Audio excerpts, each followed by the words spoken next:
അപ്പൊ അടുത്ത ആഴ്ചയാണ് പാലാച്ച്. നേരത്തെ അങ്ങ് എത്തണം. നേരത്തെ ഞാനല്ലോ പാലും മേടിച്ചോണ്ട് വരുന്നത്. ഒരു വിറ്റങ്ങ് കാച്ചി. അല്ല അങ്ങളുടെ മക്കൾ എന്ത് ചെയ്യും? ഇളയവ പുറത്തു പോയേക്കുന്നു. ആ അതാണ്ട് എത്തിയല്ല. ആ ഇവനെ ഞാൻ 2-3 എടുത്ത് വെച്ച് കണ്ടിട്ടുണ്ട്. ഉള്ളവരെ ബിവറേജിലാണോ? അല്ല. അപ്പൊ കുണ്ടറ ഷാപ്പിലായിരിക്കും. അയ്യോ അല്ല. ഇവിടെ ഒന്നും അല്ലെങ്കിൽ ഞാനായിരിക്കില്ല. കാരണം ഞാൻ അങ്ങനെ അനാവശ്യമായിട്ട് പുറത്തു പോകാറില്ല. അല്ല മൂത്ത മോൻ എന്ത് ചെയ്യും?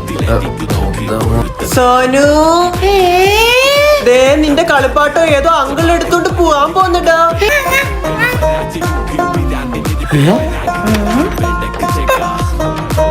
എന്റെ കളിപ്പാത്തം താതാ. ഇതെന്താ ഇങ്ങനെ? അത് ഇളയവനുണ്ടാവും വൈകിയപ്പം കുറച്ചധിക സ്നേഹവും വാത്സല്യം എല്ലാം കൂടി ഇങ്ങോട്ട് പോയിട്ട്. ഇവൻ ജോലിക്കൊന്നും പോകുന്നില്ലേ? ചെറിയ വഴി വലിയ സംസാരിച്ചോ.